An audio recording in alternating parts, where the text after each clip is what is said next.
Hey guys, it's Wraith calling, and today we're on Abbey, and this is a standard battle. And we are looking at the Chinese Tier 8 light tank, the WZ-132. Believe it or not, this is one of my favorite light tanks, and my favorite at Tier 8. So, this thing is just as fast as all the other. They all do 64, 65 kilometers an hour, so it's right in that range, topping out 64.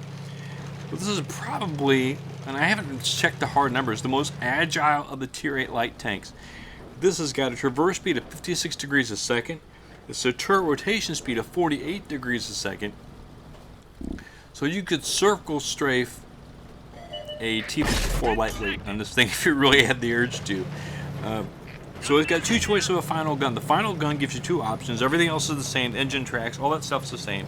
But the two choices of final gun is an 85mm gun giving you 170mm of penetration and 200 points of damage with the round every 11 seconds, a little more than that. The other choice is the 100mm gun that gives you 189mm of penetration and gives you 240 average damage with a rate of fire about 1 every 7.5 seconds. Now those will vary based on crew and equipment. And I've played with both guns, and I prefer the 85mm. The rate of fire I feel is better for a light tank. And the gun's actually a tad bit more accurate than the 100mm too, so it's better for long range shooting. But you can really, that 100mm is more like a medium tank gun. You can really pop somebody and give them a little nasty surprise come out of a light tank when you hit for 275 or 280, max out that damage roll. So in this game, you can see we're in Abbey, and I'm just back and forth to just kind of sit here. I'm waiting for a second to make sure I'm unspotted. And I'm going to come up and gain these Goombas from the side. You see there's a Type 59 there. And I'm going to put rounds in him. And I'm going to push up. And I got heavy tanks over there on my flank. They're friendly, heavy tanks. And I'm looking to give them something to shoot at, or give myself something to shoot at. And you notice there is still a light tank back there. I do get spotted. I do hit the CDC once. And he backs away and gets a little stuck, so I'm going to take a second here and aim in, and I'm going to try to clean him up. I'm not sure that I will. I do hit him, but I don't roll high enough to kill him.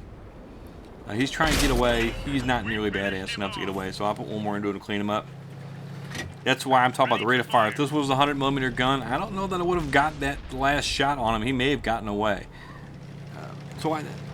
The rate of fire is significant, I think, at this level for those light tanks. That's why I prefer the 85. Your mileage may vary, your opinion may vary, but that's just my thoughts on it.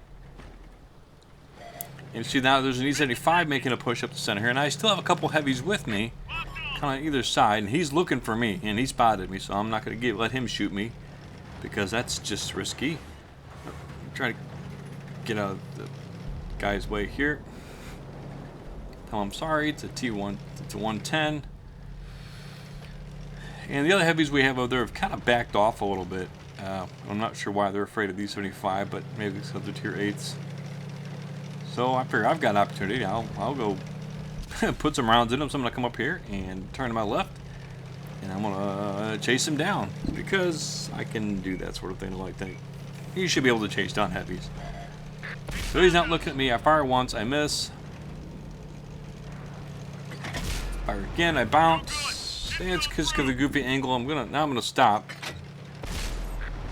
Hit him in the back. Trying to track him. Shoot underneath him. Still trying to track him. Miss. Put one to the back end of him. There's other tanks shooting at him, so I'm just gonna go for the kill now. And I bounce again because of the angling. Someone else picks him off. That's okay. I don't mind. So this tank, surprisingly, don't let it fool you, even though it's what it is it's also got 400 meters of view range. This is actually pretty good view range, and you can definitely use that to your advantage, and definitely be helpful when you're spotting targets and taking shots. Now I'm just throwing rounds at this KV-4. I've already been spotted, so I'm not worried about being spotted again. There's a tank destroyer over there. I don't want him to shoot at me. Sorry, not KV-4, STA-1. And I thought he was AFK at first. I don't get the kill on him, but I turn, and there is the Jagdpanther 2. And I'm just going to put round after round into him, and he's not going to be able to do anything about it. I thought he was going to, and he just kind of gives up. And I don't know why he gave up. He was safe coming back down here. He could have turned and made a fight of it to get me. I guess he decided he's going to get some last-minute damage in on everybody else. I'm not going to let him get away. I will clean him up. There's an Artie and a Heavy left, and see down there in B8, our guy's getting kind of chewed on. So I'm going to make a run down there. I am fast enough, and I'll push down behind him. Now this is not the smallest of light tanks. I think for tier 8 it probably is. The 1390 is pretty small, except for the big tall turret. This does have a big bubble of a turret. Don't let it fool you. You can get some goofy bounces on it, but the armor is just not thick enough. You'll get overmatched. They'll put rounds right through your turret. You can get lucky on extreme angles with some of the lighter caliber guns. But look, and finishing up the Artie. Always got to hunt the scumbags. So that's just a little quick game with the 132. I enjoyed the tank. If you guys haven't thought about going down the light tank line for the Chinese, you do. The 131 is the one below it, similar in tank. So ×2 bonus, I did 4100 XP, 1900 damage. Not a whole lot of assists, but walked up with 3 kills. 12 pens puts me at the top of the leaderboard with 1300 base XP. And there you go, guys. The tier 8 Chinese light tank, the WZ-132. Thanks for watching as always. Keep your powder dry.